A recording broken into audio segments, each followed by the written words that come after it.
Hello and welcome to the Undercut podcast. I'm your host this evening, Jesse Billington, and we're back to review the 22nd round of the 2025 Formula One season, the Las Vegas Grand Prix. To do this, I'm joined by Thiemo Albus Daly. How are you? Pretty good, thank you, Mr. Billington. How about yourself? Not too bad. It's been actually quite a peaceful weekend for me for the first one in seemingly forever in November, which is Quite quite a nice. while. And yeah, fitted in nicely with the what should have been a very early start until I remembered that Sky simply repeat the Grand Prix at 7:30. So I was like, I just won't turn my phone on then and turn on Sky at 7:30, and that'll do the trick. I did debate doing that as well, and in the end, I just positioned everything within reach and just stayed in bed and managed to at least stay cozy whilst watching it, so I could immediately go back to sleep regardless of how good the Grand Prix then was. So I can recommend that as an alternative for next year. Might try that for Australia, or just simply repeat the Mm, don't turn on any other device both work. at Both work. 7:30. Yeah. But anyway, more importantly, we are joined by friend of the podcast, LA Wilshaw. How are you?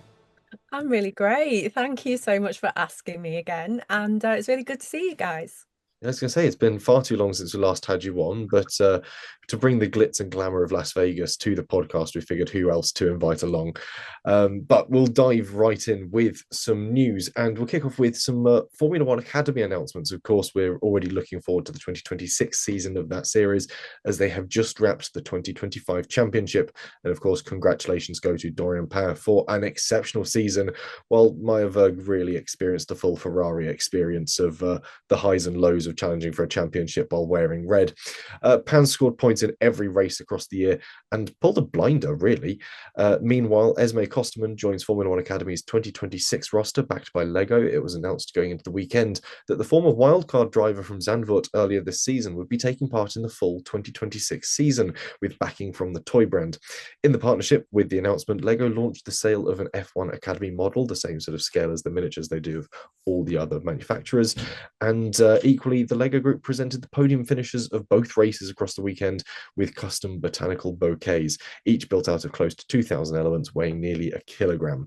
Meanwhile, Red Bull and RB retain their lineups for 2026 in the series of Palmowski and Ferreira, and Gatorade have agreed to sponsor an F1 Academy driver in Lisa Billard for 2026. Aside from racing full-time next year, Gatorade will support Lisa with elite level sweat testing, tailored hydration and nutrition plans, as well as recovery protocols. In January, she'll join Gatorade at the GSSI laboratory and the IMG Academy campus for a 3-day performance immersion. And before, as I wrap up the F1 Academy sort of debrief, I do want to spend a moment celebrating some of the brilliant racecraft from the series of the weekend, especially from the two newcomers, Westcott and Roberts, who did incredibly well as first timers, especially Rachel Robertson, who started racing in Formula 4 only a month ago, outqualified both of her high-tech teammates, climbed 10 spots while avoiding incidents, scores high-tech's best F1 Academy finish with a debut P4, and then becomes their second highest driver in the standings, and then simply refuses to elaborate. It's absolute perfection.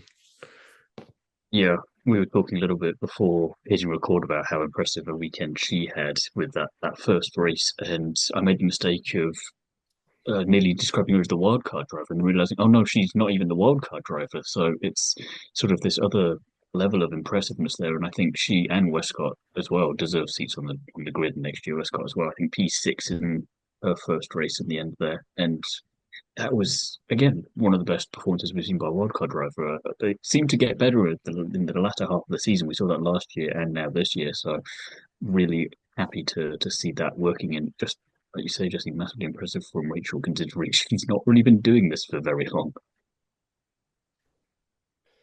Yeah, it's just a great turnaround and shows that there is some incredible talent that's working its way into this series. And I think it's sort of a positive glimpse at what we've got to look forward to next season. We've got some brilliant talent sticking around. Obviously, we've seen certainly in the likes of Alicia Palmowski, who will be hanging on for sort of hopefully a very competitive season next year. We saw great things from her. The same with Ella Lloyd, who signed on again with McLaren. And then almost certainly we will see Robertson making a return for the 2026 series. So it's looking to be very exciting. Yeah, I mean, if I can add a little bit as well, I think that those sort of top three drivers, even top four with Ella Lloyd, that seem to pick things up. they've had quite a lot of podiums between them, and obviously Dorian just got the most wins in the end with those 4 wins. But I mean, Maya was, only 3 behind, and then we had Chloe with those couple of wins herself. And I just think that the girls are awesome. And Alicia Pomowski, who I saw in the GB4 car when I was focusing more on GB3 last season, but you couldn't help but notice Alicia in that car, only being a woman anyway, and of course that would spike my interest, wanting more females to be F1 drivers in whenever 10 years or hopefully less than that. But I've sort of said this story a few times recently, and I was quite privy to a driver meeting with Alicia when she was just explaining to the guy who was like mentoring her and everything, how the car was on the track. And this was at Brands Hatch, and it was slippery, and it was sprinkling with rain. And she was saying, the cars, the tires, the gears, the this, the this, the this into the corner. And it was absolutely blowing my mind that such a young woman, such a young person, woman or man, doesn't matter, already had quite a mechanical engineering mind. And I don't know about the other girls because I've never met the other girls yet, but I just feel that Alicia's really got something quite special. I think that when you understand a car the way that she was understanding that GB4 car, that's the way forward, and that's the way I think that she's going to be an F1 driver in her own right. I've seen other interviews with Alicia as well, and there is this brilliant technical understanding to the sport as well that I think we instinctively expect from necessarily male drivers, and sort of almost forgive for it not appearing in female drivers, or sort of almost anticipate it not being there.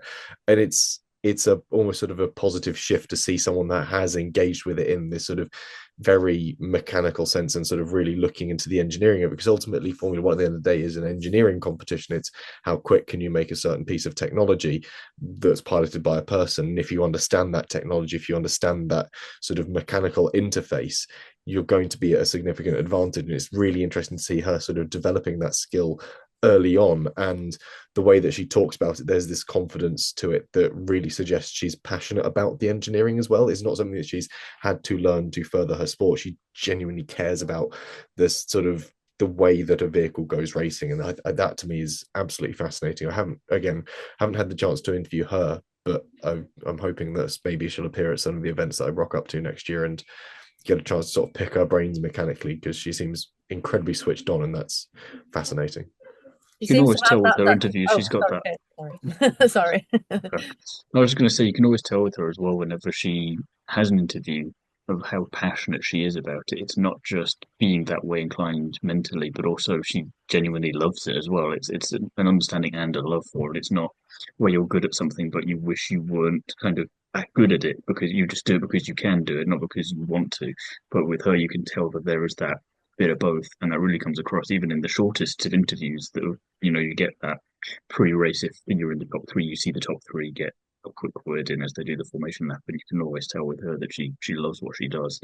And I think that combination then takes them both a long way. And it would have been a no-brainer for Red Bull to want to retain her for next year. You'd be thinking, yeah, lock her in now, because if you don't, someone else is going to, and you're going to have pie on your face.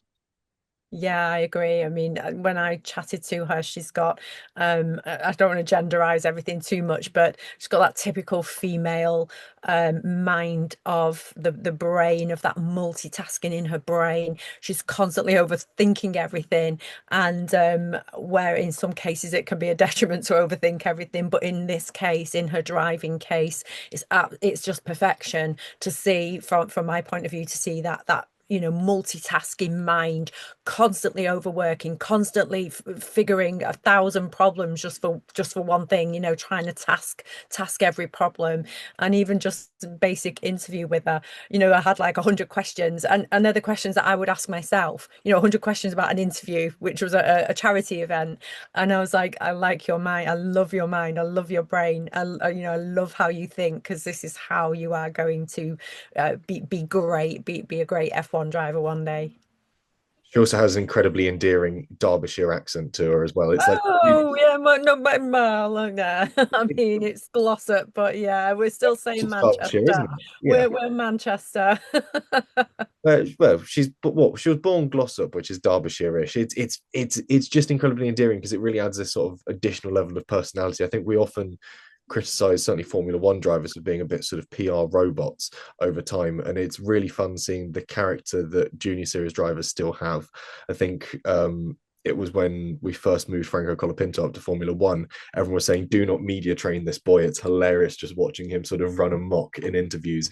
And that personality and edge to things that he brought. And I think that Alicia's got sort of a similar sort of wily personality to her as well. And it's sort of, you just get this sort of great sense of there is a brilliant person and character to her as much as there is sort of this fantastic racer. But moving on from Formula One Academy to IndyCar for a quick news update there, where Mick Schumacher has finally signed for Rahal Letterman Lanigan for the 2026 series. He'll be partnering with Louis Foster, I know off the top of my head, and I cannot remember who the third driver is for RLL. Graham Rahal, names in the team. Yeah. He's the son of the team boss. Yeah, it's a really nice signing. It's a solid midfield team that have they've got a plan. We don't know what the plan is in comparison to other teams and being a bit more clear on what their objective is other than to hopefully win and keep moving up the grid. But they had a weak driver last year with the third driver in their lineup, and they've essentially replaced that with Mick Schumacher, who seems to have impressed them quite a bit in the tests that they've had post-season.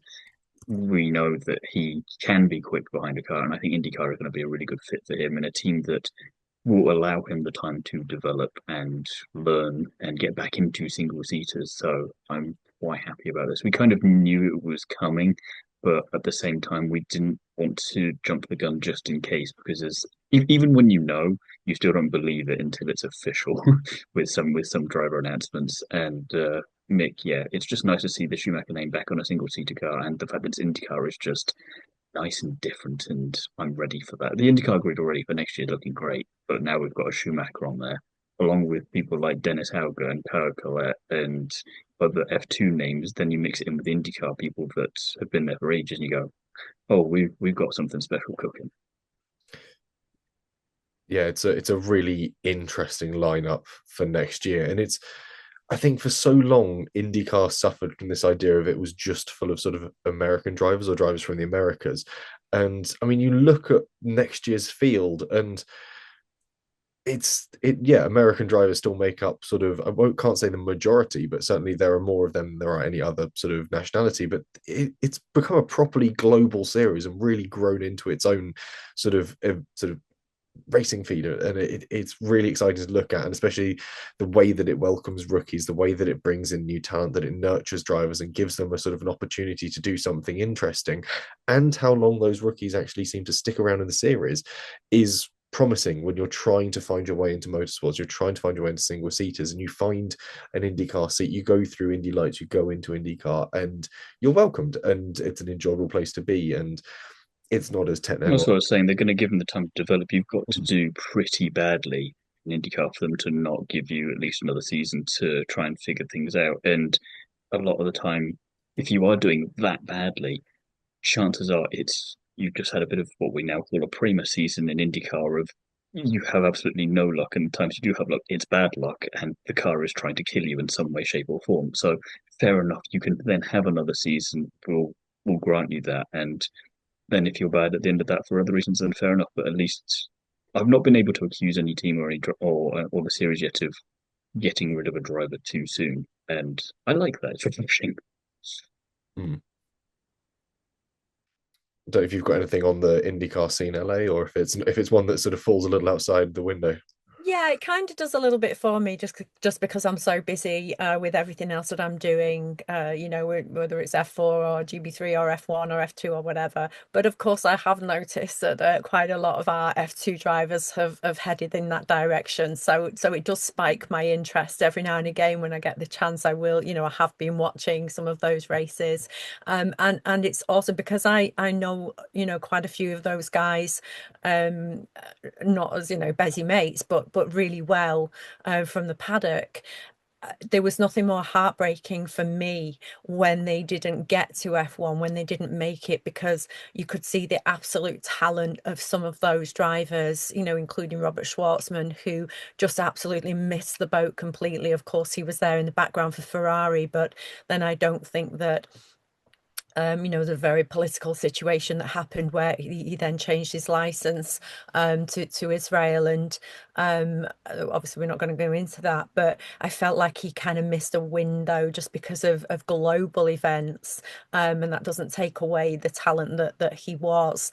And if he did watch Robert's seasons in F2, especially when, against Mick Schumacher, then you will obviously remember and realize that his car wasn't actually as good as Mick's that season. I don't know if there was anything financial going on at that point, but they seemed to just be focusing on one car that season. It was such a shame because, Robert actually made a tremendous comeback towards the end of the season and could have won the championship himself. And, I absolutely love to see, whether it Robert, whether it whoever that's come from F2 going into Indy. And yeah, I mean, when I can get the chance, I'm going to watch those boys because it's great to see they're going to have a career away from what our typical, single seaters are, the typical F1 road to F1. They're ending up in Indy, which is absolutely huge, and it's just as global. So I for one, am just so happy for all of those boys. Yeah, I mean, you've still got the likes of Dennis Hauger, rookie, coming into the 2026 season, another great talent who came through F2, and we're like, this is going to be really exciting. What's he going to do? And then everyone went, okay, what are you going to do then, Dennis? And he found Indy Lights. He's moved up to IndyCar now, and it's great to see him get the chance. Same with the likes of sort of Callum Hillock, Marcus Armstrong. These are brilliantly sort of talented and unique drivers in their own right. And I think IndyCar, because also it doesn't seem to have this sort of very arbitrary cap of, oh, we can only have so many drivers in the series at any one time that Formula One does. It just goes, you want to come race here? Cool, we'll go find you a seat and you can go racing and you can show They'll find a way. They make an effort to promote the junior drivers up every year that I've been watching. I'm sure beforehand, whoever wins Indy next, at the very least, gets to go up into IndyCar. And more often than not, you then still get second place goes up as well. And that's just nice because I think a lot of the reason those Formula 2 drivers are then in IndyCar is not, as you say, LA, because of a lack of talent. It's just because of timing most of the time. And they're still perfectly good. And it's nice that they then get the opportunity to at least have a go in IndyCar and see if they've got what it takes to make it there. And most of them have proven that, yeah, we're not too bad actually when it comes to the big leagues. And there is still potential for them to get into F1 now after that, because if you can make it in IndyCar, then they don't necessarily have to do what Gordon Hurst is doing and go back to F2. They could maybe jump into F1. So there's still ways about it. I like that there's still chances for them. So it's a great emergence onto a broader global scene for the series as well. Meanwhile, closer to home, certainly if you're not too far from Milton Keynes like I am, Andreas Seidl and Christian Horner have emerged as the front runners replacing Andy Cowell at Aston Martin. And this is obviously very interesting news following a series of relatively sort of poor running weekends for Aston Martin over the sort of most recent Grand Prix. And yeah, it's an interesting brace of names that have emerged at the top of this. Andreas Seidl makes a bit of sense, obviously, head at McLaren, part of that sort of slow turnaround when they went through their sort of absolute nadir of sort of bottom of the field point scoring. Christian Horner is certainly the one that, proof if ever needed, that sexual assault allegations rarely damage your career and you can only fail upwards. Does strike me as if you look at it from a Netflix perspective and you wanted to have the perfect pantomime style villains, you've got Lawrence Stroll, Fernando Alonso, and then potentially Christian Horner, all with kind of the image of poor Adrian Newey locked up in the basement designing their best car ever for them to utilize to try and wipe everyone else out. They've got quite a storyline there, but it's very interesting because, like you say, there's always a little bit of fire whether there's any kind of smoke with these sort of stories, but it's always interesting to see the names that then pop out of the woodwork to be associated with it. But yeah, Andy Gow could really do with two very good weekends coming up to help quash that if he wants to fix that. Otherwise, that could be something to watch over the winter break. Yeah, because I don't think Aston Martin have scored points for a little while. I might be wrong. Did they score anything in Brazil? I can't remember. We so rarely talk about them in detail, so I'm guessing probably not. No. Alonso scored points in the Brazil sprint race, and he scored 1 point in Texas, and he came seventh in Singapore. Stroll has been pointless, well, broadly speaking, for a fair while, but since Netherlands, where his last points finish was seventh. So yeah, it's a tricky. Qatar and Abu Dhabi, here he comes. It's going to be better. It can't get much worse. But I mean, to give him credit, that wasn't his fault for retiring out of Las Vegas. It did get rammed from behind. Draws, no, that one on that occasion, fair enough. The cannonball that is Bortoletto. Yeah, cannonball. I did see someone make the amusing comment that it was just payback for Brazil, which I did quite like. After Stroll being a bit of a cannonball himself there. So just call it a draw and leave it there and just drive normally, I think. It was a little bit reminiscent of, now please correct me if I'm wrong, because I've got my chronic conditions that does affect my memory, but was it Stroll did it? Was it Hungary? And he came bowling through on turn one, and Bottas did a good impression of a bowling ball as well at one point. I think both of them sort of ended up wiping out a huge amount of drivers in one of the. It would have been the 2020 Budapest 2021, I think, was that one. But I was also just reminded of maybe they're just doing the best Daniel Kvyat impression and being their own torpedoes. We've got so many references to make on this one that they've got some inspirations. Oh, I loved that. He was so great. I was so sorry that Kvyat had to leave F1 because Seb was so upset. You only have one or two of them at a time, otherwise it's just too much carnage everywhere. Yeah.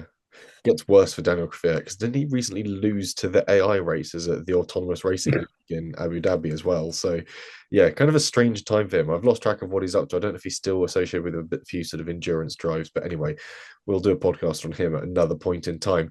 The final part of news is actually that 28% of all wet tyre laps in Formula One since the Bahrain Grand Prix in 2023 took place in qualifying for this weekend's Las Vegas Grand Prix, which shows you just how useless the wet tyre is and just how rarely we ever bother using it. I'm not saying anything. We've got nothing to add there. I think the stats speak for themselves. Yeah, LA withholding comment in case she needs to fit some Pirellis to her car sometime soon. With that, Mario calling me up like down the phone. Going, you're stuck with Bridgestones now. With that, we'll dive into some team by team analysis. We'll kick off with reigning constructors champions McLaren, where Piastri qualified fifth and Norris qualified on pole, and then promptly Norrised it off of pole. And well, ultimately, there's no point really reading out where they finished the race because they were both disqualified.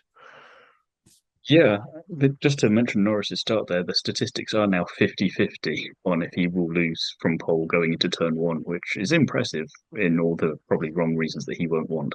How short the run from pole to turn one is in Las Vegas. It is not a big distance.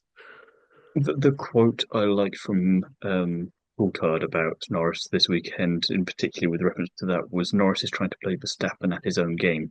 Trouble is, he doesn't know the rules. I thought that was quite an amusing tongue-in-cheek thing for Coulthard to say. I mean, he's not wrong on that occasion. It was a very Max Verstappen aggressive style move, but it was unfortunately against Max Verstappen, who sort of knows how to deal with that sort of thing.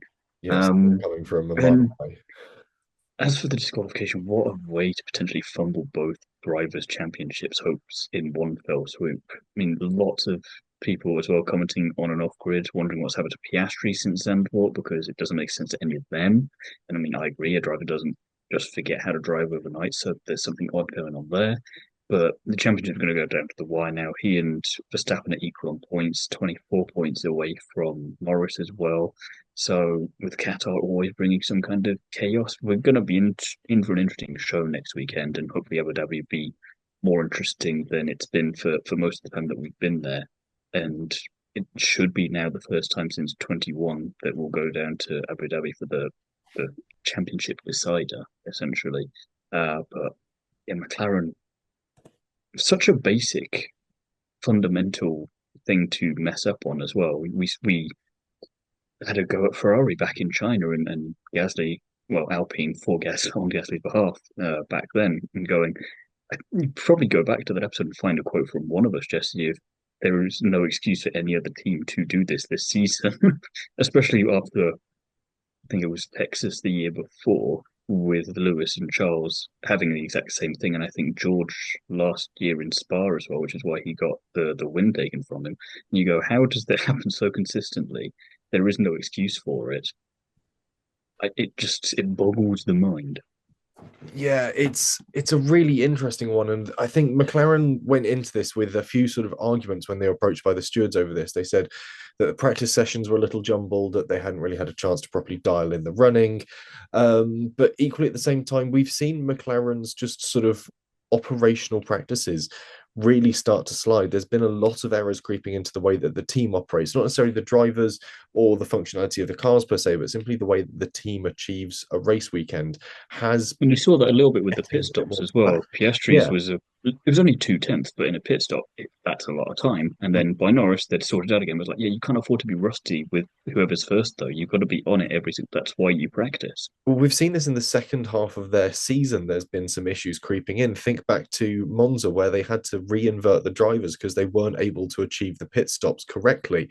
And the fact that there's all of these issues creeping in that really suggests that while McLaren are champions, if you take it based off of their past few rounds, it doesn't feel like they're particularly worthy champions. And yes, we've seen Ferrari and Gasly disqualified for this same thing in China. It's a known part of the setup, though, and no other teams fell foul of this unless, and this is my theory, that McLaren were so desperate to avoid losing points to Verstappen, they opted for a low and fast setup. But in the end, they've gained nothing, and Max Verstappen has closed in on them with 25 unanswered points, which is more than they would have been if they'd just been a little slow. With the DRS open in the slipstream of Hadjar, so the car is relatively unloaded aerodynamically, Piastri was blowing sparks out the back of that car like nothing else, which suggests that they had hugely misunderstood quite what the setup needed to be, and as a result were suffering huge amounts of porpoising. Which I don't know if you saw, by the way. McLaren's social media post before the weekend was a picture of, I think, one of the McLarens going down a bit of the street, probably from last year, with sparks flying, and the caption go, "Sparks will fly." I'm like, yes, they will, but not for the reason that you're probably thinking, and that's not going to age as well as you want that to, I'm afraid. Slightly too many. So this was an interesting fumble from McLaren. Norris was way too aggressive on the start. There was a great quote from another friend of the show, Martin Villari, who said that that opening move was desperation, not defense. And I think it's a really interesting line when you think about especially how much pressure Norris is now going to be under for these final two Grand Prix. We saw what he was like under that pressure at the tail end of last season. And I think it's going to be really interesting to see how that opens up or potentially doesn't open up championships for certain drivers. And yeah, Piastri just hasn't been the same since Monza. And what was once a strong championship lead is now a desperate fight for second, is, yeah, not the way I think he wanted this year to go at all. Yeah, I don't know what's happening in Oscar's mind at all. I don't believe any conspiracy theories about the McLaren messing with his car or doing anything to his car whatsoever. I don't think that that's the team that they are. And at one point, it did seem to be that they were favouring Oscar anyway, just from a more neutral point of view. So I felt like Oscar has, since Baku, um you know, we all know, I know I didn't finish that sentence, but we all know from Rosberg, he's the only champion that's ever been very brutally honest on what it takes to win a Formula One championship. And he declared straight away that he didn't like the person he had to become in order to win that championship. And that is a completely different level of F1 driver to win a championship. We've seen it in Michael Schumacher. We've seen it in Senna and Prost. We saw it in Seb. Everybody, more newcomers that have come to the sport in the last few years know Sebastian from Aston Martin, from his beekeeping, you know, and all the lovely stuff that he comes to the track with these days. And I love Seb these days, but there was 5 or 6 years at Red Bull where I did not like the person he became to become the Well, champion. the conversations now are brilliant because you have this one image of him. You go, oh, it's like you come after the redemption arc for a villain in this long film series, and you go, I remember when he did all of this stuff. We don't mind him now, but he did some things. They He all had to did. He do some sat behind. things, and you I mean, shouldn't forget about that. even Alonso did. Even that season with Mm. Lewis was one of the most awkward seasons that's on record. It was painful as a fan to sit and watch that 2007 season. It was cringe, as in painfully cringeworthy, because Alonso had that same mentality, that same champion, I want to say ogre, and that's awful to say, because I don't mean that as in they are ogres. I just mean that that's the kind of personality, and that's the kind of brutish person that they had to become.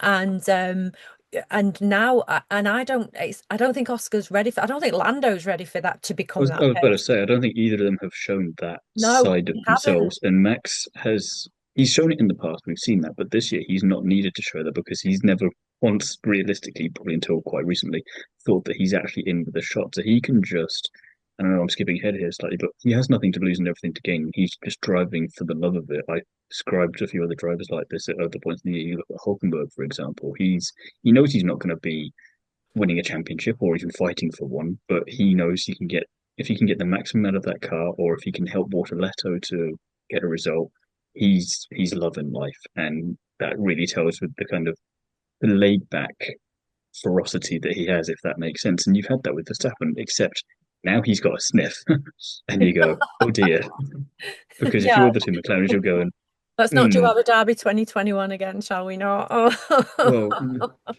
Someone I somewhere don't is know if I'll be as desperately annoyed this owning. time, but I still wouldn't be a fan of it. Yeah. But again, you've got these two drivers who you've seen glimpses of it, but never consistently at any point this year. And then you see Max and you go, yeah, we've seen that plenty in any particular season, even when he first entered the sport, never mind when he was fighting for a championship. So you go, yeah, you might need to learn how to be a little bit more of a monster or an ogre in your case, and figure that out pretty quickly if you want to win this, because otherwise the guy that was over 100 points behind you is somehow going to take this from you, which when you look at the constructors' points that McLaren have, and you look at what Red Bull have, you go, that just doesn't compute. And yet somehow you managed to fumble this in a way that Ferrari could only dream of doing in terms of historical fumbles. Verstappen's just better at when he shuts that visor, when he got that helmet on, he changes as a person. Yeah, and we often sort of joke about how crude or brutish he is on the radio to GP, but that's what it takes. That's that mentality shift that when he is racing, all that matters is ultimately his performance. It's where he comes across that finish line.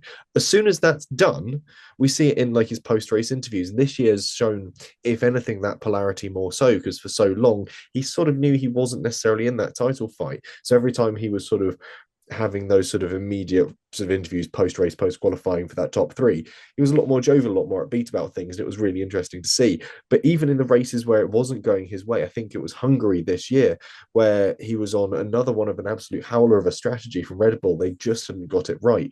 And we've seen it the year before as well, where he's sort of been swearing, effing, and blinding at GP, trying to make a race go his way. But as soon as he gets out of the car, it's a different guy. With Oscar and Lando, there isn't that difference when they get in the car. We see them being very politely asked by their engineers, what do you think about doing this strategy? What if we pitted you now? What if we pitted your teammate first?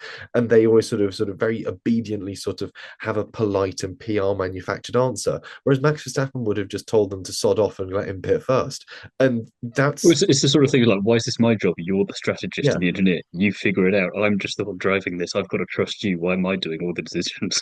And I don't think Oscar or Lando knows how to be a team leader, whereas Max Verstappen does. It's a very brutish, very sort of backhanded, sort of no holds barred way of being a team leader, but also it's got results. It's got him 4 back-to-back drivers' titles, 2 of those with constructors' title tied in as well.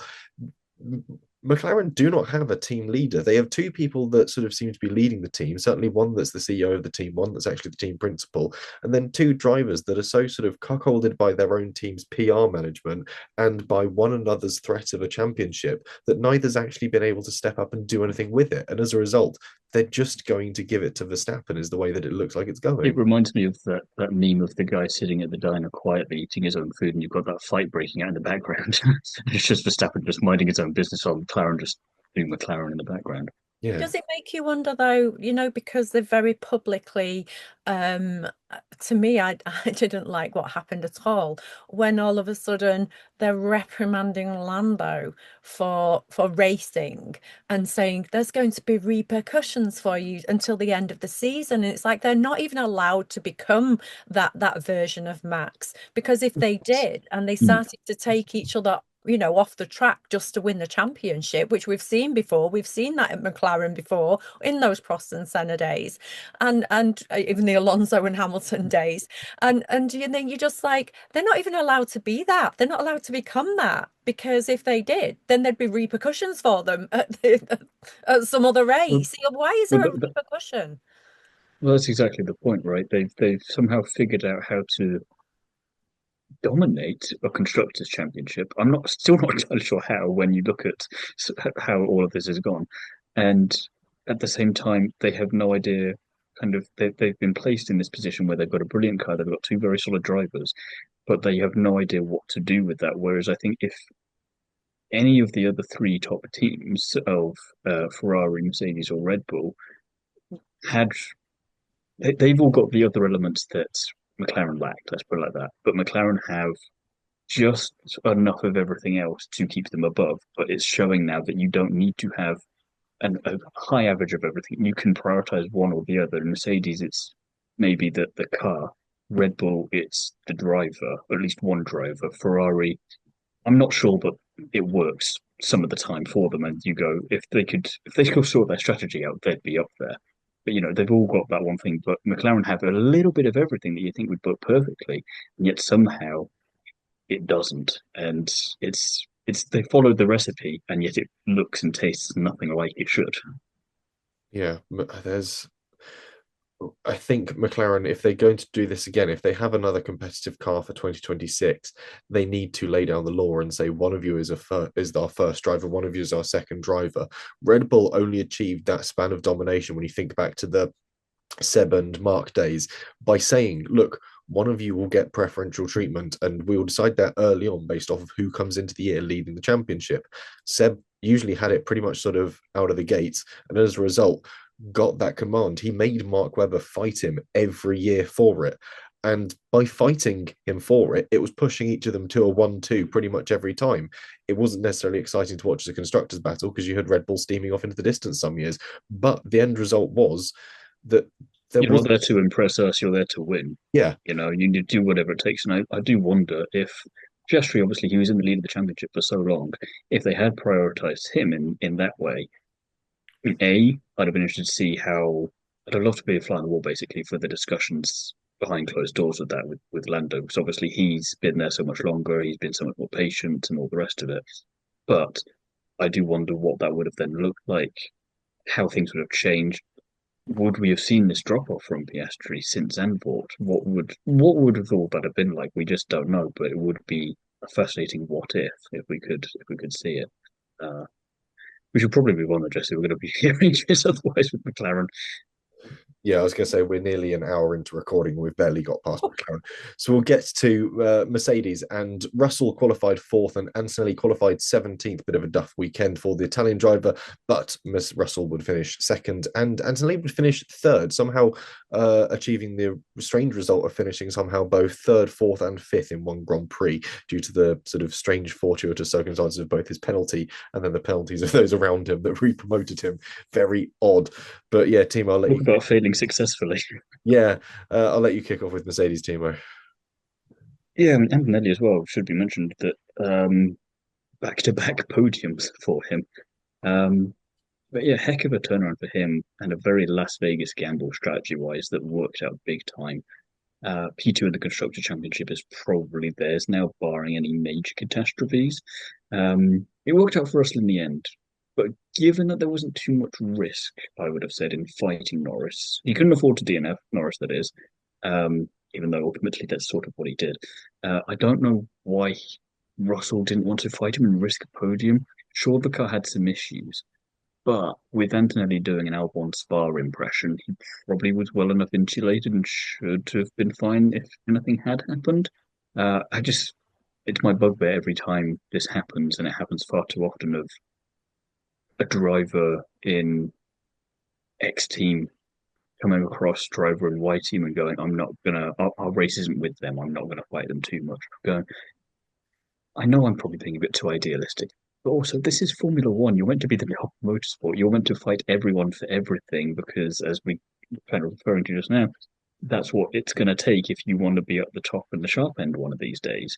Doesn't matter if you're an Alpine. Make it difficult. If you're that easy to overtake, they will get past you. You know, if Max is Max, it's not going to matter how hard you fight him. So you might as well try a little bit. You might learn something about racecraft while you're there. So for Russell to not try in this instance, it just frustrated me. I think Russell had his own issues going on though, because I wasn't watching his lap times or his segment times, so I'll apologise if I'm absolutely way off base with this. But when Lando started slowing, and you could even see just on the television graphic, you didn't even need to see the fight, yeah, the gap was segment. Just massively. Yeah, you could just see it, 5 seconds, 6 seconds, 7 seconds slower in the same lap through them segments was astonishing. But George was sort of catching, but sort of not at that point. And this is when he was behind, when he was third. So I'm wondering if George had his own issues anyway, i.e. fuel, potentially, because they're all At that point, I was curious. I was just wondering about earlier on in the race when Norris was coming back past him initially. Yeah, I thought, no, I get that. And but what I'm trying to say is, even at the point where he let Lando past, oh, it's not my fight, oh, let him go. I think already George was knowing that at the end of the race he was going to be struggling with potentially fuel, because they all were anyway. They all slowed. I thought George slowed that much. I thought Kimi was catching him, and Oscar. So I thought at one point, is Kimi going to overtake George? Is Oscar going to come through? But towards the last maybe 3 laps of the race, they were sort of beginning to look like they could start bunching, but nobody was going for it. And I literally just said I was watching with my nephew, and I just said, I think they're all running low on fuel. Nobody wants to hammer it. No one wants to try and fight the other one off here. No one wants to try and get past somebody using more fuel just to get past someone. So I'm just wondering if there was, and of course we know with Lando, they were telling him in many turns to use his battery, use this, use that, don't use your fuel, in other words. Obviously he must have passed the fuel test because that didn't come up as an issue at the end. But I genuinely think I just imagine the relief from them. Hey, fuel. Nothing can stop us now. Yeah, Oh, but I think George maybe let him past, not because he was just letting him pass and he's not a racer. We know George is a racer. We know George. I mean, look at the start. I Look guess what a great start he made, in the very beginning. And he absolutely maximised that mistake by Lando. He overtook Carlos on the start. He was fantastic. And he almost did get past Max a couple of times as well. He was in his DRS and he was really close to getting past him. So I mean, we'll never get confirmation of George and his fuel, but I genuinely think that he was just going. I guess I'm just frustrated at that whole situation then, where he's like, "Oh, you've risked it on fuel," or because if it's not one thing, it's then the other, and you just get frustrated and they go, "Oh, I would have liked that one more lap because I reckon they could have," but then you go, "Oh, maybe they wouldn't have because then they wouldn't have got past them because they were just trying to make sure then." I think they risk it in Vegas because of the temperatures, because obviously at lower temperatures they're not going to burn as much fuel. So I think they all. I just like everything at the maximum and go, come on, if you're going to run out of fuel, run out of fuel. Do it. Try and coast over the line at the end. Push your car. Do it Well, properly. I mean, like you say, they're also obviously Mercedes are also fighting for that constructors as well, and they're fighting for that place in the pit lane next season. So I I was saying don't they think. got lucky here with McLaren because it worked out in the end for them better than they could have hoped for. But I was like, that's not the point. I still want you to risk it. Yeah, Yeah, I think overall it was a remarkably strong outing for Mercedes. If you look at their weekend as a whole, I think they had a great wheel cooling setup that meant they could switch on and maintain their tires as well, because they never seemed to struggle coming out of safety car or yellow flag phases. There was always this sort of absolute strength of being able to sort of immediately have the tire under the car, and especially when you look at how well Kimi was able to maintain his hards for a zillion laps and still had pace at the end to start pulling away from a DRS train behind him. And yeah, towards the end, he also managed to sort of drop Leclerc from that 5 second window and even then set a fastest lap on lap 48 as well. Obviously, he was a long way off Verstappen's overall pace, but he was able to sort of start opening up that gap, which makes a bit of sense. He did a sort of reverse Albon from Australia of instead of pitting at the end, he pitted at the start and then just made it last. He did what quite... Haas do with Esteban Ocon, which is pit him early and put him on hard to forget yeah. about him. But yeah, obviously the fastest. But because he's in a Mercedes, we do genuinely just remember him more because he's at the sharp end. We do actually see him achieve something with this. But yeah, he pitted on lap 2 and then did 48 laps on those hard tyres. Russell's steering issues were odd. I think it might have been a power steering issue, possibly a hydraulic pump failing somewhere in there, but ultimately didn't hamper his pace too greatly. I think as a Mercedes fan, you can walk away from the Las Vegas weekend fairly content that there's not been any major upsets and sort of happy that you sort of stumbled into a double podium. I think it's also kind of fortunate that Antonelli didn't end up on the podium because he's not old enough to drink in America and therefore wouldn't have been able to enjoy the champagne. So I'm sure that would have been great content, though, wouldn't it? I'm sure he would have. Champagne sit and police come along on the podium, just arrest him immediately. Yeah, we've been detained for illegally drinking. But anyway, Mercedes out the way. We'll tuck into Red Bull, who another split weekend for them, really. Verstappen qualified. It gets easier to talk about everyone else from now on. There's much less to dive into. As soon as we've got McLaren out the way, the rest of this we really fly through. Red Bull, Verstappen qualified second, went on to take the win for the race. Tsunoda qualified 19th and finished 12th. Yuki Tsunoda, collect your retirement packet on the way out. Red Bull have a challenge ahead of them as this weekend Ayumu Iwasa collected the title in Super Formula as well. And if you were paying attention, you would have seen that Arvid Lindblad was also floating around Las Vegas this weekend too. So with Hadjar having a stormer of a weekend and Lawson looking pretty good on pace when he was actually not in a damaged car, there's a lot of contenders for that second seat. Meanwhile, Verstappen barely flinched when Norris wildly swung at him into turn 1. And then for him, it was simply lights to flag for the rest of the race. It opened up a pit window that was comfortable enough that he didn't lose the race when he pitted, and just unimpeachable. But for Yuki Tsunoda, considering what Red Bull might be next year, because obviously they're gambling a little bit as well with taking a lot more of the responsibility of what happens with their car themselves. Verstappen doing what he's doing at the moment is potentially a heck of a way to see out this era of Formula One. Tsunoda, I don't even know if him winning the next two Grand Prix would be enough to keep him in that seat, to be honest. It was a superb drive from Iwasa in that final Super Formula race. He got unceremoniously taken out in the first one, which on the opening S's was just brutal, but luckily the second one went much more his way. And then, like you say, you look at Lindblad, he's been the favourite all year, but then Iwasa did what I was hoping he would do and just remind everyone he's still here and is equally at least considering. I'll be surprised if Lawson or Hadjar, if one of them doesn't replace Yuki next year. Obviously, then you've got that one seat, and they could do a classic Red Bull situation, split them across the year, and see that way. One of you gets half a season, the other one gets the other half, or however, or every second race you give it back, or whatever. But either way, there was some talk of, will we just put Yuki down back into Racing Bulls?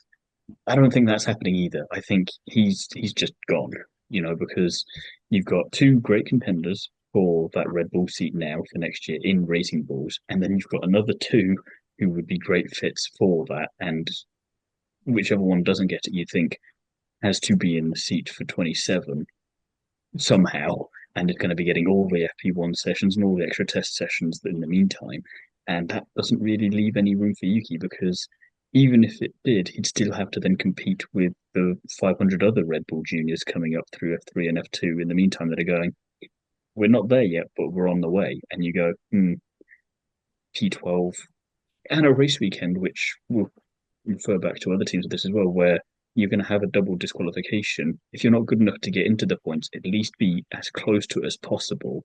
And for the fact that both Hasses were able to do that, but Yuki wasn't, doesn't do any favours for him. Yeah, he's currently 17th in the Drivers' Championship. He said that if he won the next two Grand Prix, what that would do for him. If we Oh simply, dear. as he stands, add 50 points to his tally, that only just puts him past Alex Albon into eighth. But considering Oof. we're at a point in time where there's every risk that Max Verstappen might win the title, that is still a big separation between no just Oh, points. again, that's assuming that no one else scores points at all, sort of Yes. thing. It's kind of like, yeah, Yeah. this isn't going to happen already, but even if it did, it wouldn't be enough. I'd very much like Iwasa to come over, but I think he's part of that Honda program, isn't he? Which He I might think, be. if I remember rightly, so there might be a thing with that. But I mean, they have been Aston putting. Martin next year, then for him next to Alonso, that's the only Why solution. not? Well, I mean, we have Jack Crawford though, that's been promoted to reserve Damn, driver, who's now sitting in that seat, ready to take that F1 seat. So he's now going to be in the garage every they can race. arm wrestle for it. He's not going There we to go. repeat Formula Two. We're hoping that Jack will win Formula Two, so therefore he can't repeat Formula Two. But yeah, whatever happens in F2, he's going to be in that garage permanently, ready for that seat. But Iwasa, I might have mentioned this on one of our podcasts previously, so apologize if I have. But when I was in the F2 paddock for accredited going to races, I used to leave the track quite late when it was in almost in darkness. The paddock was in darkness. Most people had left. There was just the odd stragglers leaving out of the gate when I was leaving the gate. And there was always one person who I would meet walking through the gate when I was leaving, and that was Ayomu Iwasa. And he was there until the death. He was there practicing pit stops when mechanics were practicing them for other teams. He was also practicing pit stops in his teammates' car as well. He was really on it. He was always at the track. He was always learning and always trying to master his craft. And so to me, he's an ultimate driver that's worked very hard to become a great champion. So I do hope that they'll bring him over. Mm. His work ethic, the amount of like TPC he's done with Red Bull through this season and the past few seasons as well, he's been an integral part almost sort of to the way they've been able to develop and move forwards across the year, build and collect data as well. Is sort of important to remember what those TPC guys are able to get away with. It's not quite as sort of fruitful as it was in the early noughties, where you'd simply every weekend have a team running at Barcelona just to sort of see what upgrades look like. But it's yeah, he's this really quiet but impressive driver that I think has a lot to show for himself. And yeah, we've got Arvid Lindblad coming through, but again, we've just proven that a year or two in Super Formula is a good thing for your racecraft and ability. There's nothing wrong with punting Lindblad at Super Formula, or maybe even some go a bit left field, chuck him in something like Indy Lights just to really open up that racecraft experience. Give him something to do for a season and see sort of how Iwasa's settling in, how Hadjar or Lawson is settling back in at the top of Red Bull, who you're going to move around, make those plans, see if Max Verstappen decides to stick around. A huge amount of this plan really sort of also hangs on whether or not they've got Max Verstappen from 2020, sort of after 2026, really, because he might simply leave if that car isn't good enough. So there's a lot of options in the air for Red Bull. Meanwhile, Ferrari still scrabbling to find options, but overall not a shabby weekend. Hamilton qualified 20th, which isn't exactly reflective of his pace in that early part of the weekend. Leclerc qualified 9th. Hamilton would go on after an absolute stormer of an opening series of laps to finish 8th, and Leclerc would finish 4th. Both driving quite angrily, but I think that's fair under the circumstances coming into the weekend and having a bit of a point to prove. And great recovery from Lewis. You look at that first lap alone, and it wasn't until the replays that you figured out how he'd managed to get up as high as he did, because you saw there was something going on, but then you're obviously following George and Max, and then you just obviously your eyes naturally go, okay, so who's where? And you go, hey, Lewis, well, what the heck is he doing? How's he managed to do that? And then you go back and look, and he's just doing the ultimate sort of Mario Kart dodging of all the chaos and going, all right, I'll take that place. I'll take that place as well. Cool. Well, that left Um, inside line was an absolute, hmm. it was a treasure trail for those that decided to take it, It's including like all the I drop know we're gonna, mushrooms were there and just yeah. speed, speed, I mean, speed. I was going I to get know past all of you. we are gonna get onto Ollie, of course we are, but he did the same thing. He was really lucky because if he hadn't have done what he did, he'd have actually have got rammed by Bortoletto, because he Hmm. actually undertook Stroll, so Stroll was then in the way. But yeah, no, I was watching Lewis, great, like you say, on the tracker as well, on the driver tracker, and he just managed to just go up because everybody else was kind of going wide at that point to try and avoid, and then Gasly Hmm. spinning in the middle, so everyone was sort of going right to avoid it, and Lewis just went left and went up the inside of everybody, and that's what makes him a seven-time world champion.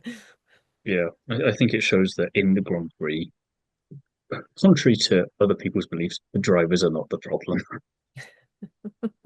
Yeah, there is still a lot for Ferrari to sort of pick apart when it comes to those cars. Didn't hear too much from them when it came to sort of the world of lift and coast, which seems to be very much hampering them for most of this season. But potentially because it was a slightly cooler sort of circuit setup, they were able to sort of run a more comfortable cooling package. Didn't have to worry about sort of lift and coast when it came to preserving brakes, preserving tires, or maybe preserving fuel. They might have been one of the few teams that really didn't seem to have too many fueling issues. So just it's an odd one for Ferrari, really. Out of all of the despair of the previous few races, finally comes this glimmer of hope. But speaking of, I wouldn't say glimmer of hope, but a very strange turnaround in form between its two drivers, at least compared to sort of the first half of the season with the second half of the season. It seems that they're very much Very Harry Potter-esque of one of you's allowed to live, the other one less so. yeah. Williams, where Alex Albon qualified 16th and then did not finish, and Carlos Sainz, who qualified third, which many people were bemused by in the absolute pouring rain, and then came home to finish fifth, a very strong result for him. Yeah, Thiemo, I'll let you open Yeah, again. well, yeah, and you should say about Albon, he's not scored in a Grand Prix since Monza, and he last got points in the Kota Sprint, which is just baffling. Sainz, however, just seems to be really getting into the grove or groove of this car, depending on how much you like your puns. And it's quite nice to see because we were really scratching our heads the first half of this year, going, "What on earth's going on there?" He said 10 races, and then we got to just after summer break, and we're going, "I don't know if that's good. That 10 races from which point? The start of the season, midway of the season, next year?" But he got there, and it's really nice to see because once they get car that is a little bit better, a little bit more together in next year, so obviously the perfect opportunity to make that happen. He's going to be just fine, and he's going to be able to avoid taking any potential Ferrari comment bait in interviews where he just makes something quite amusing, but again, like, come on now, it's been a while, move on, deal with Williams, and he'll be totally fine. But a little bit like Piastri, I want to know what the heck is going on with Albon because he also doesn't forget how to drive. Has he got a cursed monkey paw as well as Oscar? Did they get a 2-for-1 deal or something, or what happened there? Because another messy weekend from qualifying as well. That partly responsible for Lewis not getting a lap in there because he just then crashes in front of him, and you go, "Oh, Alex, it was going so well up to that point. We thought this weekend was finally going to be the weekend for you, but alas, no." Yeah, he did quite well in practice. I mean, I know practice isn't exactly, an exact sort of reflection because they do various tests in practice, but, he's his second, eighth, and third fastest in all three practices. Of course, quad didn't qualify that well in 16th, but then you're right, what was in his head when, he was fighting with Hamilton.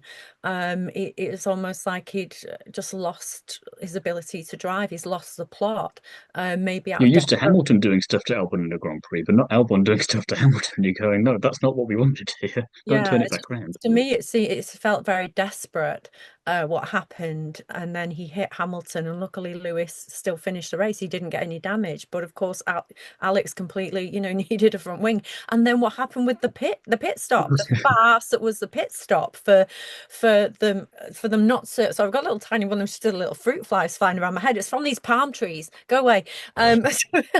So, but yeah, I mean the pit stop. I mean, he went into the pit and they weren't ready for a front wing. But then I don't understand understand why he then drove off. Why? I mean, he couldn't have done a gloves and steering wheel moment, and just stayed where he was. And it's like, front wing, front wing, front wing, because obviously he still had to come back in. So I don't really understand even why he then took the decision to go with such damage. So it kind of been that minimal damage for him to not have noticed that was an issue, Yeah, but for nobody in the front jack, man, why, what happened? Why did they not notice? Why did they not say, right, we need a front wing? I don't get it. No, that looks fine. That looks fine. Just is nobody watching the telly? Is nobody watching? Did they not notice what had happened? Budget cuts. Yeah, so I think that was a team thing as well. It wasn't a quick stop, so it's not like they wouldn't have in like the flash of 1.8 seconds noticed the wing was mangled. Like, you had time to spot that. I'm sorry. It's just, yeah, a shabby one from Albon's side of the garage. Unfortunate contact with Hamilton. Radio not working. Never going to go his way. But Sainz, really strong outing from him. So exciting to see what he's able to do the remaining 2 weekends. Though with Qatar having mandated tyre strategies coming up, I kind of hope Williams get that radio fixed, because they're going to need to be able to tell Alex when they're pitting. Otherwise, there's going to be a lot of action for that pit board. Meanwhile, speaking to one of the mechanics at Racing Bulls, they were rather hoping to have scored a bit more this weekend because they were in with a chance of catching Williams. Lawson qualified 6th, Hadjar qualified 8th. Lawson would go on to finish 14th after succumbing to a little bit of damage, and Hadjar would finish 6th. A very nice finish for him. Such nice qualifying. We were saying in our preview, Jesse, about how much Racing Bulls are outpacing Red Bull in terms of Q3 appearances, and they want to see us do it again. All right, here you go. And yeah, just unfortunate turn one incident for Lawson. I think that was just one of those things that just happens, unfortunately, in races. And simple equation of too many cars and not enough space.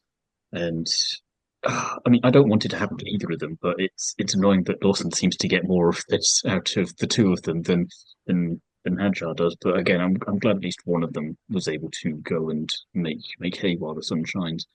And yeah, Hadjar again, you're sort of used to seeing him getting P6. There you go. Yeah, that's good. You're not really you're impressed, but you're not as impressed as you might have been if you told us this time last year and go, I'm sorry, what? Why are we not surprised at that? He's really come into his own, and yeah, we talk about that Red Bull seat, and is it a good thing if he goes up there or not? But I honestly think that maybe with the new regs, it's the safest time to get promoted to Red Bull. And he's just been a really nice surprise this year, and I think they can't make a bad decision for whichever one of the drivers goes in there. I think they're both able to, and with the new regs, it's a safe time to do it. But Andrea, it's just really nice to see, because as we've talked about before, Jesse, we've not always been the biggest fan of him in his F2 days. We kind of thought he needs to calm down a little bit. It's entertaining, but my God, man, shush. And this year he's just switched. He's done full WWE. He's not a heel anymore. He's turned into a hero, and it's nice when we get that kind of a storyline, because it doesn't happen that often, especially with a rookie in a lower team. Different guy from F2. I can't believe maybe he's got an identical twin. Maybe it's not him. I don't know. That radio from Monaco, the Monaco Grand Prix, where it lives rent free in my head. That one. Where Zach O'Sullivan, won the race from the last lap pit stop. Just couldn't comprehend. The way he spoke to the pit wall, to his engineer, was worse than anything Max Verstappen's ever said to his engineer. But Hadjar's completely different. But I think that he's obviously kind of trying to learn the pecking order, and especially if he's in a sister team to Red Bull, which Max Verstappen is always going to be that leader of while he's there. But I mean, 6th and 8th qualified this weekend. They both did absolutely awesome. But Hadjar, a little bit of his old personality came out in the end, if you saw it in his interview, because it used to happen to George Russell a lot. He used to just end up being on his own in the race, and he'd be somewhere in maybe 3rd or 4th, and he'd be by himself. There'd be nobody in front of him. He'd just be doing his own race, and that was it. And it'd always be quiet for him, and we always had a bit of a giggle afterwards, because he'd always say, I didn't even see anyone, didn't know what's happening. Whereas Hadjar had that same experience this race. And did you see his response? He was like, it was so boring. Oh, it's a horrible race. And he absolutely hated having a clear track ahead of him. So maybe he's not better going to Red Bull, because if he goes to Red Bull and starts getting in front or getting ahead of people, Bull. He's going to be bored as anything being on his own. Yeah, if he ends up in that front running car and all of a sudden all he's got to deal with is clean air ahead of him, just sort of lap after lap after lap, and I'd be then so angry.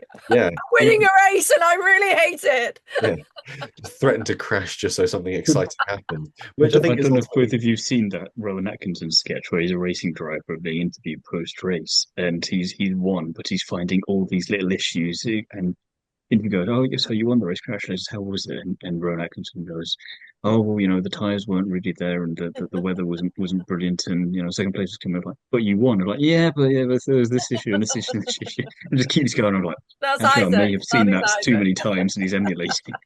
he does have a Isaac is strong not sense of interesting humor. enough for you, Isaac. Let's make some things happen in front of you.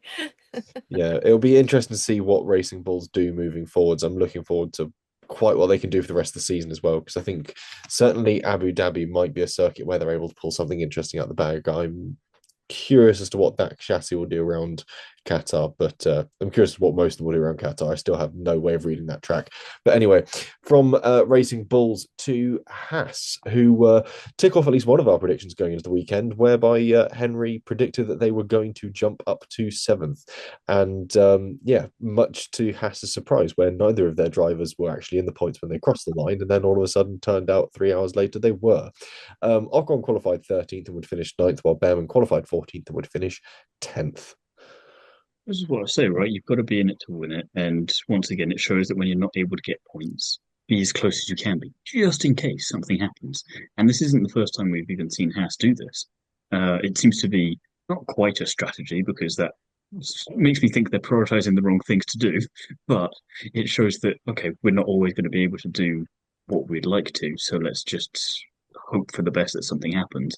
And you'd expect, like I said earlier, Yuki to be that driver to be, if he's not going to be in the points, as we saw and see, at least be P11, so that you can get there.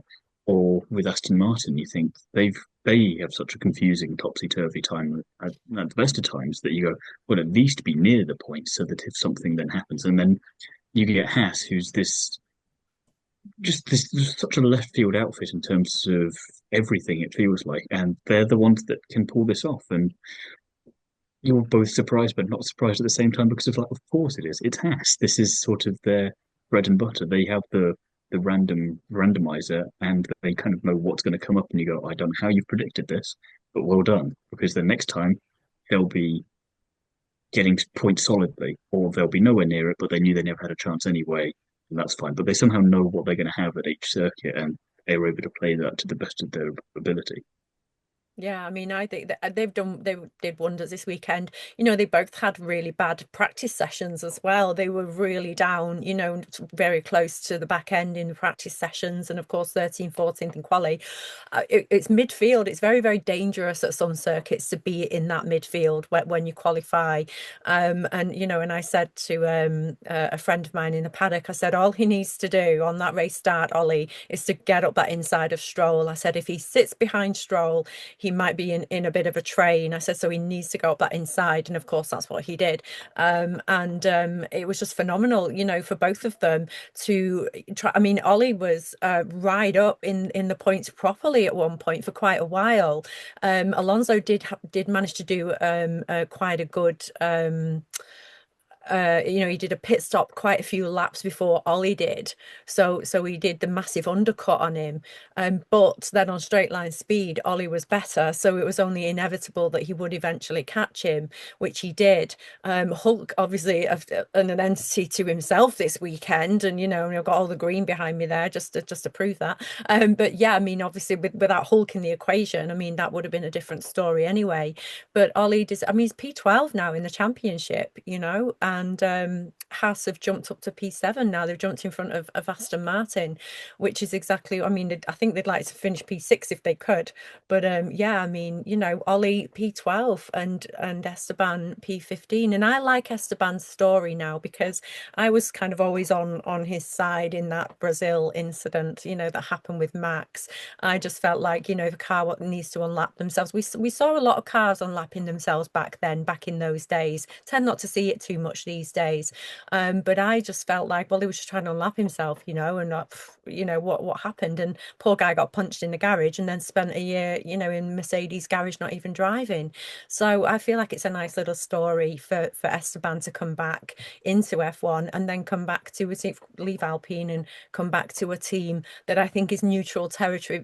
We always like a villain, we always like a hero, and then we always like kind of like the team or the drivers that everybody loves. Everybody wants to get behind them, whoever they are, the underdog, the wild horse, the wild cards. And that's Esteban and Ollie and Haas this season. So good luck to them all.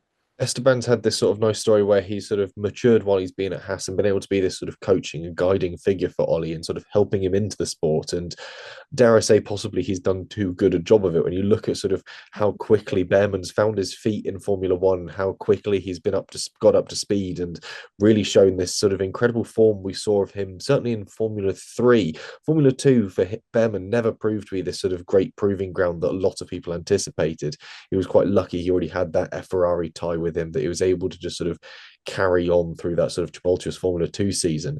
But then, I mean, look at this weekend. He qualified 14th, and by the end of lap 1, he was 8th, and then moved up to 7th again, and was pretty consistently in 8th for a lot of that Grand Prix, chasing down the likes of Leclerc and Piastri ahead of him. He had an absolutely fantastic weekend, and Ocon not too bad either. Qualified 13th, then jumps up a few places. By lap 2, he's into 11th, and then just slowly works his way through the field from there, sort of managing those pit stops, managing that strategy, and then sort of comes across the line, sort of chasing down Hamilton for essentially sort of those tail end points and lucking into it. Again, got to be in it to win it. And Esteban Ocon, I think that's his season so far, has proven that he's been in it and won it quite a lot of times. He's had some fantastic finishes, as much as Behrman has.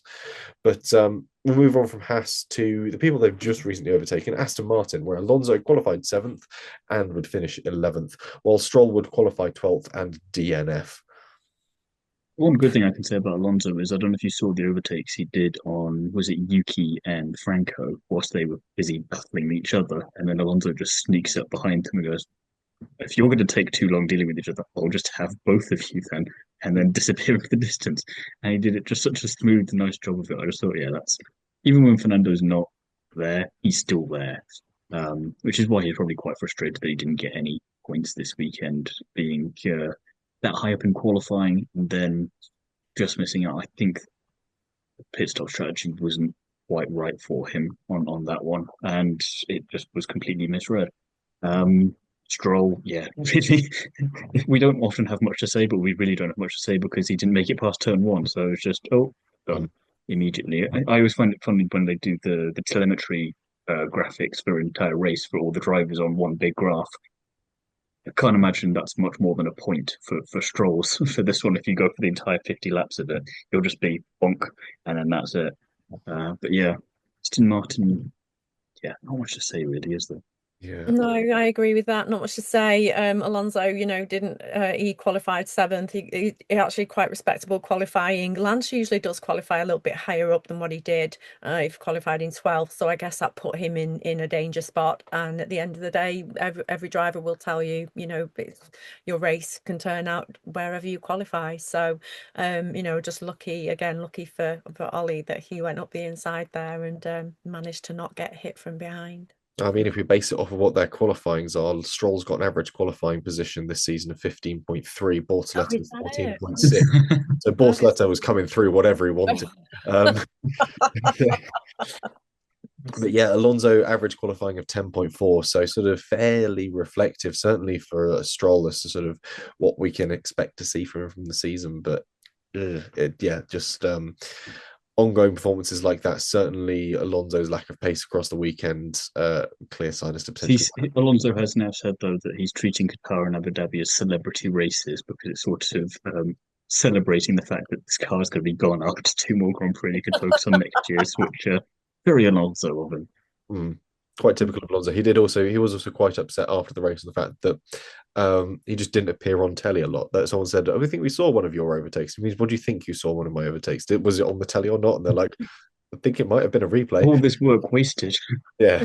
That great double overtake, no one saw it. Sorry, Fernando.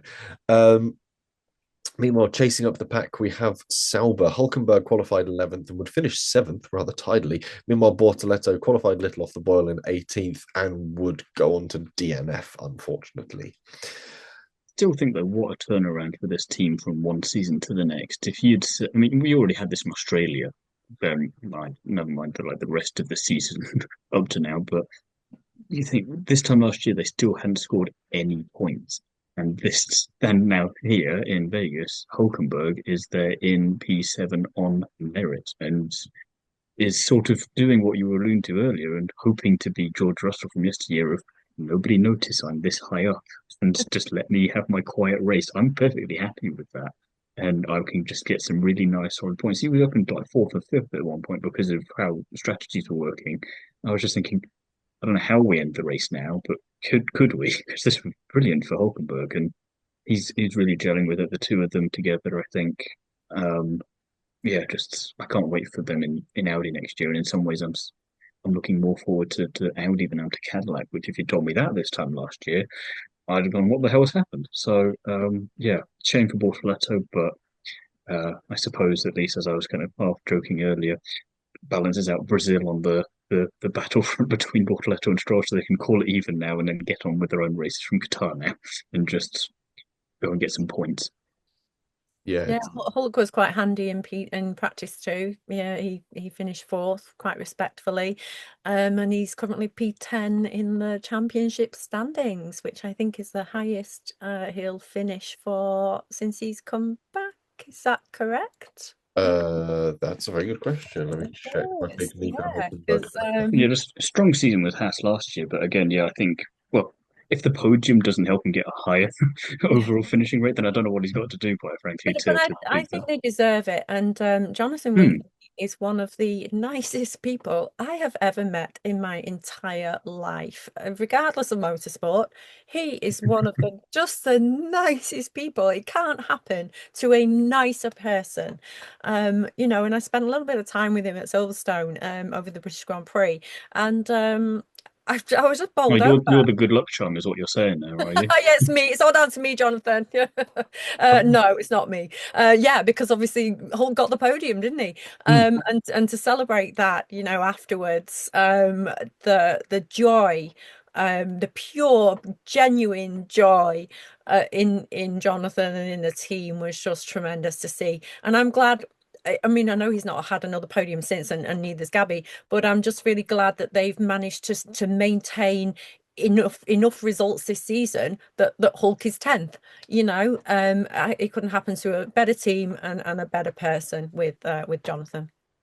Yeah, for Hulkenberg, if he finishes 10th this year, this would be his tied third highest finishing in any championship in Formula One, after only coming 7th in 2018 and 9th in 2016. Then he's tying in 10th with both 2017 and 2015. So, yeah, not doing too badly. Oh, and weirdly, also 2013 back at Sauber. So, yeah, the last time he finished this high was technically when he was at Sauber.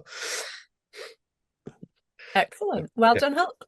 Well done him. He's having just a really interesting season. And, yeah, I think, again, a bit like with Esteban Ocon, we're seeing this really nice sort of final stage to the story where they're sort of welcoming in the next generation, really acting as this sort of coach and support figure and bringing quite a lot to it. And again, the relationship he sort of struck up with Bortoleto and the way that we see them supporting one another in the paddock is just a really clear sign of that sort of positive atmosphere that Jonathan's sort of put together at Sauber as it moves forwards. And yeah, it's a proper odd couple with them, because I mean, Hulk sort of notoriously doesn't really like getting involved in all social media things and and all the tricks and whatnot.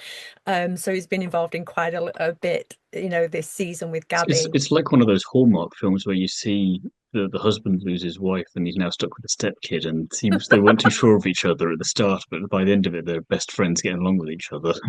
Yeah, because I remember in the Lego race in Miami, and Gabby, the way they came to a stop, and then he fell over him on the thing as he came to the stop against the fence, and he nearly fell over and broke his neck, and it was just hilarious. If you've not seen it, you need to go back to watch it. Because and at that point, I don't think they were sort of getting on as much as they do now, so it was a bit awkward. It was a bit like, and then yeah, anyway.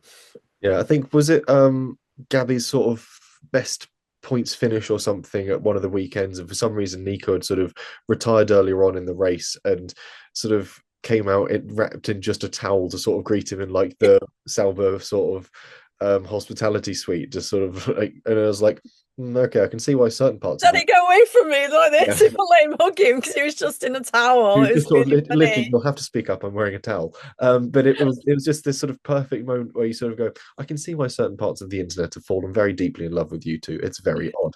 But anyway, we'll move on to the final team and possibly the only one that's sort of I don't even have a way of describing Alpine as I do with most weekends. Gasly qualified 10th and goes on to continue, much as Thiemo said, third consecutive Q3 in Las Vegas for him, but also third consecutive Q3 for him with no points from any.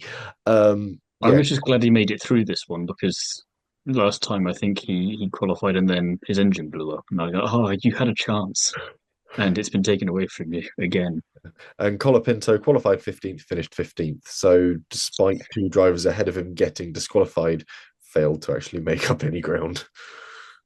Yeah, Not I mean, I surprised, to be I honest. sort of think that from my, I'm sure we'll all agree, but Gasly is a better driver than this, better driver than his results. He's doing the best he can. He's kind of doing what Alonso and Jensen did with that McLaren in 2016, 2017, going, I don't know what you want me to do with this, but I'm doing my best. Yeah, I yeah. I can mean, only do what so much.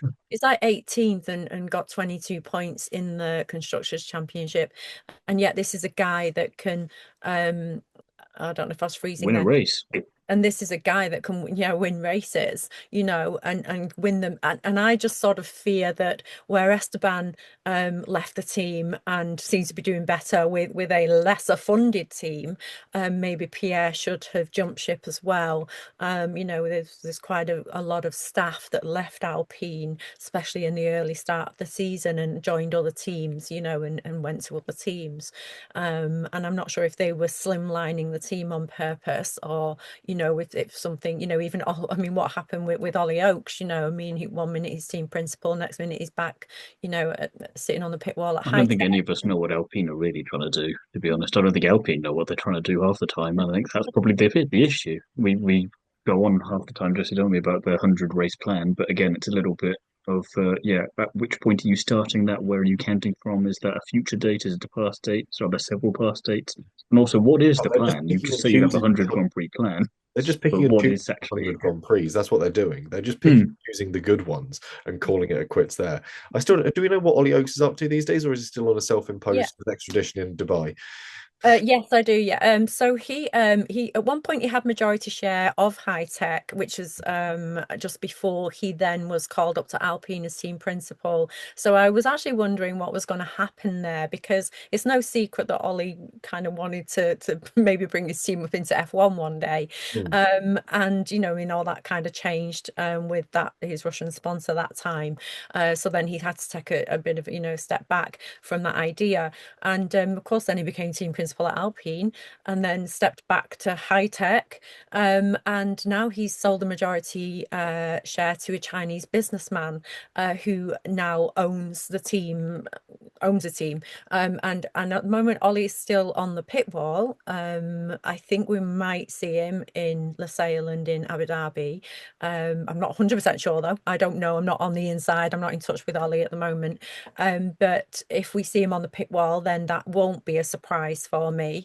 And then maybe at the end of the season, I don't know, because he no longer owns majority share of high tech. So Interesting, because there was some interesting goings on with him at the start of the season, where again sort of the news around the Russian sponsorship sort of re-emerged, and there was questions about, so I think it was Inland Revenue that were asked him for a few bits and pieces that he sort of very briefly disappeared off the face of the earth for a bit. Alpine sort of went, we don't have a team principal for a bit. Also, here's Flavio Briatore. So yeah, Yeah, it was his brother. Somebody's brother, wasn't it, as well, that was involved. yeah, His brother left the country, and yeah, there was all sorts of interesting things going on with the way that Alpine was structured. But I mean, all the teams are seeing a sort of few changes at the moment. Red Bull, even when it comes to their sort of paddock team, are seeing a lot of drivers, even the ones on Max Verstappen's side of the garage, sort of looking to move to other teams. So maybe there's not a lot of sort of confidence in the 2026 program for Red Bull. Maybe this is just sort of the fact that the sort of changing tides of where mechanics, engineers, and sort of the backroom sort of personnel, it's more public now what they're getting up to, and we're sort of more able to follow that. And that's sort of just going to take some time to get used to seeing where those changes come from.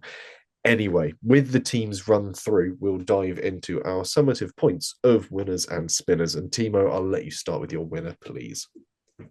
Very Route 1, but heightened even more so by the McLaren disqualifications. It's got to be Max Verstappen. He was in with an outside shot coming into the final half of the season, and now he could grab it quite comfortably. So if that's not a win, I don't know what is.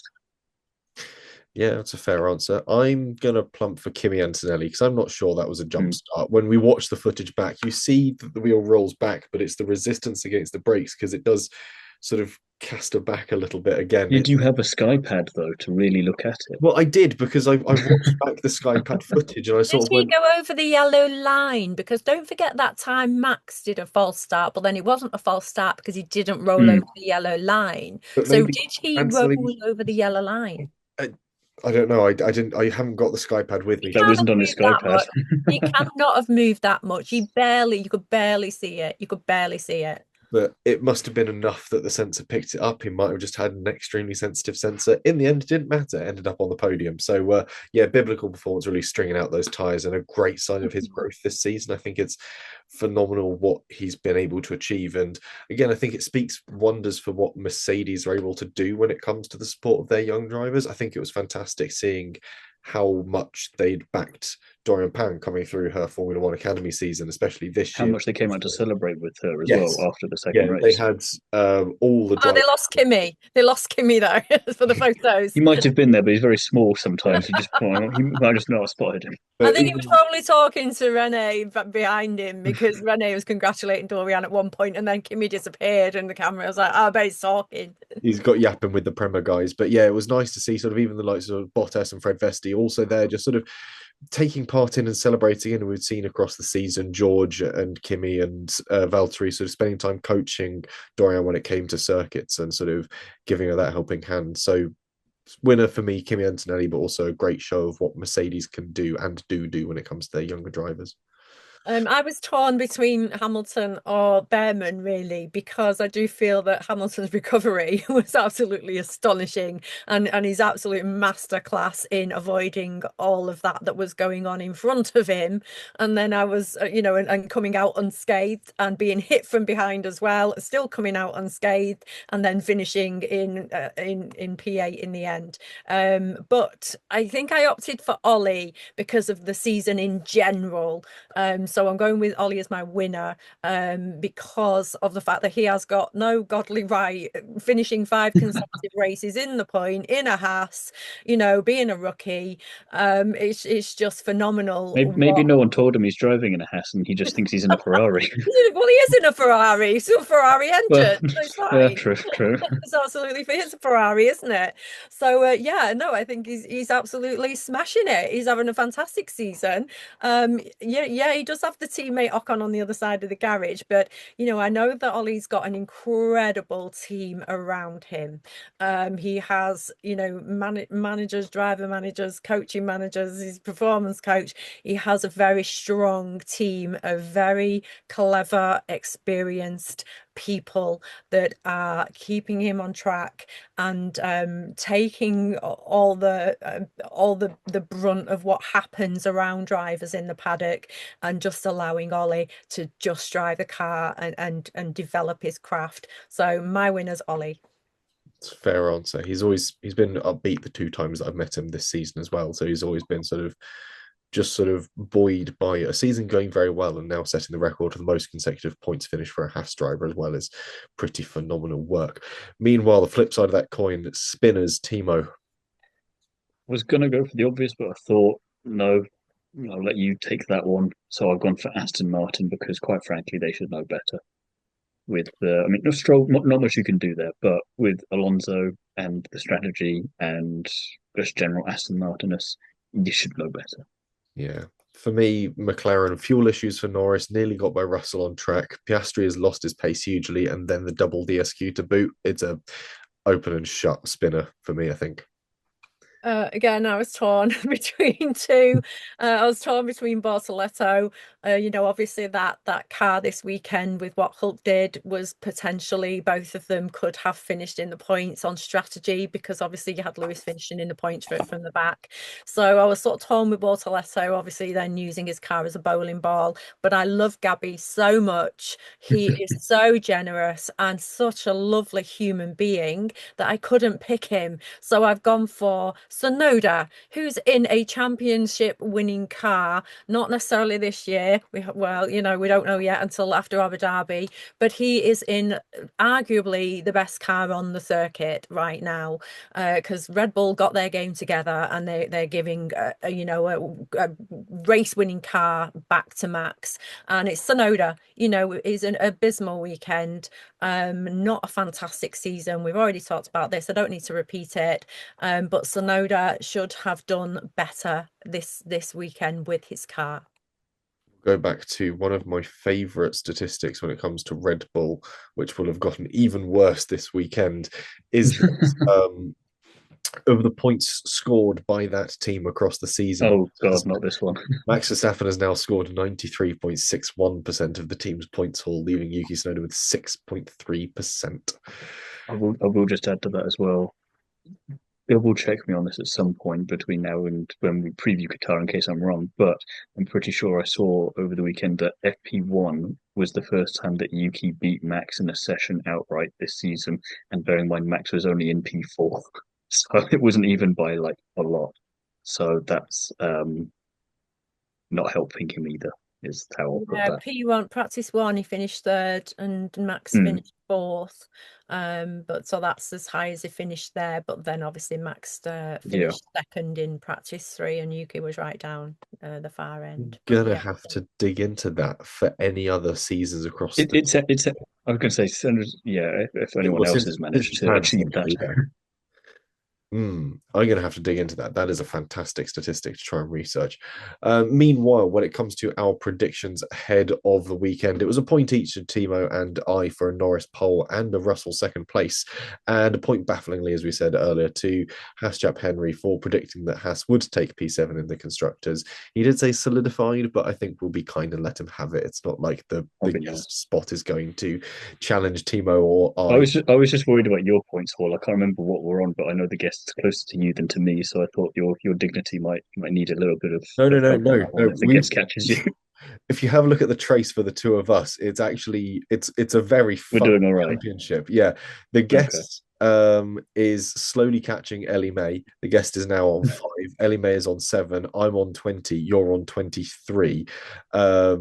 We, for the past 2 races, so Las Vegas and Brazil, have been separated by 3 points, because every weekend we somehow both accrue the same amount of points. So I haven't quite caught you yet, but there is still time. You haven't much like the driver's title. You might be able to take it in Qatar if you outscore me by 2, I think. But yeah, much like Norris win if he outscores Verstappen and Piastri by 2. So there we are, a lovely bit of symmetry. We did forget to say something, by the way, really quickly. I'll do really quick. Look how long this is going on for. We did forget to say something about Gasly. To his credit, we were all gushing over Antonelli doing his 48 laps on his hard tyres.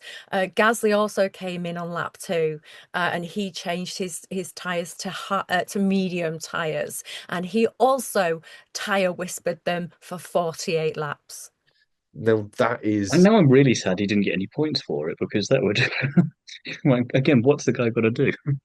That is impressive. They must have been dying off by about sort of Mediums as 40, well, right? yeah. Well, Mediums. exactly. That's what I'm saying. If you And can't then even, oh, yeah. and then did you hear Kimmy saying he was literally whispering to his Yeah, tires he was throughout talking the to them in last few the. laps of the race? He was like, please make it through, please make it through, please make it through. That's such a cute story. Oh, doing that with mediums though is absolutely absurd work. Did Alpine just forget that? It's very Well, possible. he came because he's totally destroyed when he did the 360. So he totally destroyed the tires he had on. So he had no choice but to come in and change them, on lap two. And so they put him on the mediums, and that was that. He was away. It was fantastic. What was his tire strategy then? What was he starting on? I must have started on hards, right? Because he went to mediums. Yeah, but surely you would have like chucked him on a set of mediums and then pitted again for softs or mediums or just anything. You're forgetting that this is Alpine. Yeah, true. Here we go. Yeah, where did he? Gasly, new mediums to new hards, and that was it. Wow. Oh, he went to hards, did he? He was on mediums to start with, then he went to hard. I According to figured this, that yeah, out. yeah. Yeah, maybe it was me writing my notes wrong. Must apologize if I did. Even Got then, it's still excited. pulling out that same stint. It's still no mean feat. Yeah, nobody Yeah. mentioned it. Nobody, and on telly or anything, nobody mentioned it. So I was like, I needed Probably to no get one that saw in. it, so Yeah, I I'm glad needed you to get it noticed it. in. I did. Yeah, he damaged his what else did he damage? He damaged his rear It was light. main light, wasn't it? That I Yeah. think got What punctured. happened with that? That was where he was clattered into by, I think it might have been Albon from behind. Albon took it straight to the front of the nose cone, so avoided damage. But and then just simply sort of smashed into the rear side of that box. The housing comes off the back of the tail, the gearbox tail. Oh, and we never even talked about the marshals on the track. Oh, that too. Yeah, marshals on the track, or the strange maneuvers of the crane that came on to pick up Maya Vug's car in race one from F1 Academy. What was that? What? He was all over the place. He seemed like a. We have a bonus episode for FIA and Marshall Curiosities post season to help us in the winter break. I think we'd have enough to go through. The only problem I've got with that, apart from the real serious issue, is the response online of people that clearly were not watching the Japanese Grand Prix with Jules. And they said, oh, well, they were going really slow. They were nowhere near it. No, no, nowhere near it. Hang on. He was still, you could see all the cars coming and he's still on their side of the track for a start. So yes, he did manage to get out of the way and go to the other side. Not a problem. But you never know what is going to happen when those cars are bunching up. Somebody could lock up, somebody could Well, you break, saw what somebody happened with Maya, with how she got there in the first place, right? That could have easily happened again with the cars easily, behind. easily. That and has anything occurred? Has anything been said since then? Yeah, one of those baffling scenarios that somehow sort of slipped through in a weekend with a lot of other baffling scenarios. Meanwhile, when it comes to the fancy Formula One review for Las Vegas, sort of a bit of a jumbled order and a relatively low scoring weekend for many people who I fear might have had the McLaren drivers or the McLaren's. I got 12 points total. Yeah. Not a good weekend. Yeah, not a good weekend for some, even for worse for some people. We'll get to them. Meanwhile, at the top though, Benjamin JCK1 scored 222 points. Panchaks Novartis F1 team scored 208, and Team Fer Elias Den RB fan. We need some simpler names in this field, please. 206 points. The Cat Dad's P4, the Mixing Pot P11, Champagne Macarons P38. Was that your 4 points? And Catherine's Curse finishing in P63 with Piastri with a double, Ocon, Hajar, Gasly, Albon, McLaren, and Aston Martin, which scored them a grand total of minus 64 points. Kiwi Burners somehow bagged 19 points this weekend. So despite the fact that it's got For reference, they have Lawson but still in Red Bull in their team, so inactive, and they've still got Doohan in their team inactive. So how they've managed to score anything at any point throughout this season is then automatically kind of countermanded by you've got two inactive drivers who are taking you a lot of points away from you. So they apparently don't listen or don't care enough to change the team at this point, which is why somehow 19 points is a success. It's a success for that team. They are still plumb last overall, though, where Le Victory is on in P1 with 3,780 points, Big Reach 3,636 points, and the Ticlias 3,566 points. Catherine's Curse sits in P6, the Mixing Pot P7. I think I've moved up this weekend. The Cat Dads P11, On the Cubs P20, Red Bull Rejects P62, and Kiwi Burners P63. So the championship fight still goes on at the top there, I think, because that also means Big Reach is hanging on in P2. Maybe my girlfriend can catch the top of our fantasy league. He's going to do better than all of us. Yeah, if she does win, I will obviously be accused of favoritism, but this is obviously all by the computer, so not my hand. Anyway, that's all we've got time for on this episode of the Undercut podcast. I don't know why we say it's all we've got time for. We've been going for nearly 2 hours. We'll be back soon with a preview of the Qatar Grand Prix. In the meantime, though, Thiemo, where can you be found if people want more content from Motorsport UK's Young Writer of the Year? Well, thank you very much. Yes, if you want more from me, you can find me over on the Paddock Chronicle, where I have a year in review article out with Bianca Bustamante, and I've got an interview out at the moment with Italian rally co-driver Virginia Moncini. Those are all fresh as well, and there's plenty more this week. It's going to be a busy one, and not just because of Qatar. Very nice indeed. And LA, if people want more from you when it comes to motorsports content, where can they be looking? So I'm under Road to F1 on all the socials, whether that be Instagram. It's mainly Instagram, to be honest, at the moment.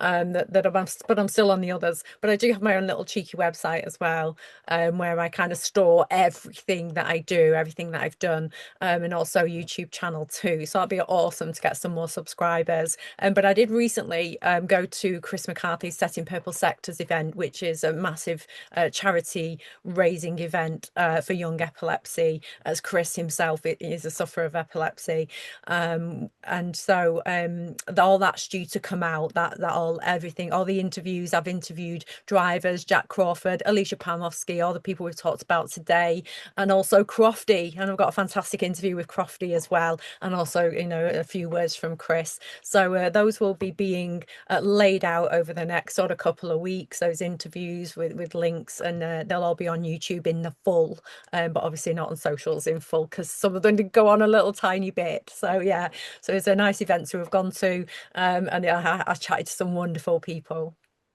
Hopefully it's back for next year, because I didn't get a chance to make it to this year's one, but it'd be great to get back. Yeah, there'll be a part 3. Oh, definitely. Perfect. So I did last year's and it was absolutely fantastic. So yeah, try and get along for 2026's edition of that.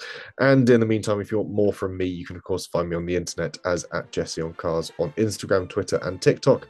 And of course, you can pick up the latest issue of Classic Car Weekly, which comes out on Wednesday. I can't remember off the top of my head what we've got in it, but usually all the good stuff as well. And of course, there's the Classic Car Weekly podcast to boot, which hopefully we'll get a chance to record this week. Otherwise, we'll be back in fairly short order for a preview of the Qatar Grand Prix.